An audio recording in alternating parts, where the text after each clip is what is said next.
कभी हिटलर ने अपने पॉलिटिकल लोगों के साथ इस तरह का एक गैंग बनाया था। लगता है इस तरह के लोग थे जो प्राइवेट ड्रेस में थे और लाठी लेकर के लोगों को मार रहे। कभी हिटलर ने बनाया था और आज हम लोग भारतीय जनता पार्टी की सरकार में देख रहे हैं। ये कभी स्वीकार नहीं हो सकता है लोकतंत्र में। हम लोगों ने उस दिन भी विरोध किया। भारतीय जनता पार्टी अपने मंत्रियों पे और संघीय साथियों पर इसलिए दबाव नहीं बना पा रहे और इस्तीफे का दबाव इसलिए नहीं बन पा रहा है क्योंकि वो जानते हैं अगर इस्तीफा दे दिया तो दबे हुए राज भी वो न खोल दें। इसलिए भारतीय जनता पार्टी अपने किसी संघीय साथी मंत्री पर दबाव नहीं बना पा रहे और वही कारण है जिसकी वजह से इस्तीफा नहीं हो रहा है। इस्तीफा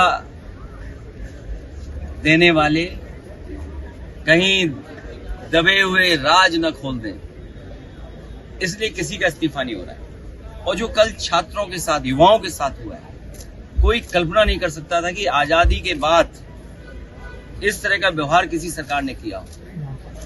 सर पर चोट है, आंसू गैस के गोले चले, लोगों के सर पे टाके आए हैं, पैरों की हड्डी टूटी है, हाथ की हड्डी टूटी है या टाके आए हैं। कई बच्चे जो दूर दूर से चल करके आए हैं, जिन्हें दिल्ली का रास्ता नहीं पता था, केवल सरकार के खिलाफ नाराज होकर के आए थे, उनके साथ जो व्यवहार हुआ है और यहां तक सुनने को आया और सोशल मीडिया पे जो वीडियोस आए हैं कि कभी हिटलर ने अपने पॉलिटिकल लोगों के साथ इस तरह का एक गैंग बनाया था। लगता है इस तरह के लोग थे जो प्राइवेट ड्रेस में थे और लाठी लेकर के लोगों को मार रहे थे। कभी हिटलर ने बनाया था और आज हम लोग भारतीय जनता पार्टी की सरकार में देख रहे हैं। ये कभी स्वीकार नहीं हो सकता है लोकतंत्र में। हम लोगों ने उस दिन भी विरोध किया, आज भी विरोध कर रहे हैं और ऐसी सरकार को हटाने के लिए लगातार हम लोग लड़ते रहेंगे। और हम तो सरकार से आग्रह करेंगे, आंदोलनकारियों को क्यों हटाते हो? सम्मान के साथ खुद ही छोड़ दो अपनी कुर्सी। सर, जिसे आप हिटलर गैंग बता रहे हैं, क्या हिटलर से कंपेयर किया? जो आपने हिटलर से देखिए, कंपेयर क्यों ना करें? जो मीडिया में अगर वीडियोस आ रहे हैं और कहा जा रहा है कि आर से, तो जिम्मेदारी किसकी है? सरकार की जिम्मेदारी है सच्चाई को बाहर लाना। क्या सरकार उसमें भी शामिल है वीडियो चलवाने में? क्या अगर वीडियोस आ रहे हैं सोशल मीडिया पर, मैं आपको भेज सकता हूं, अगर आप कहें तो आपको भेज दूं मैं। तो कंट्रोल किसके पास है?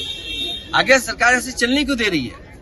अगर सरकार की बदनामी हो रही है और सरकार की लाठी से छात्रों का, नौजवानों का, युवाओं का सर फूट रहा है, आंसू गैस गोले चल रहे हैं, आप करंट लगा रहे हो, किसने नहीं देखा, किसको नहीं समझा? और अगर नीट में हेरा फेरी हुई है, नीट का पेपर लीक हुआ है, तो किसकी जिम्मेदारी थी? किस सरकार की जिम्मेदारी थी? और सरकार ने स्वीकार किया, इसीलिए तो नीट एग्जाम दोबारा किया। और ये केवल दिल्ली में नहीं हो रहा है, देश में जहां जहां भारतीय जनता पार्टी की सरकार है वहां पेपर लीक हो रहे हैं। और यूपी में तो 20 पेपर लीक हुए हैं, एक के बाद एक, और लगातार पेपर लीक हुए। इसकी जिम्मेदारी किसकी है?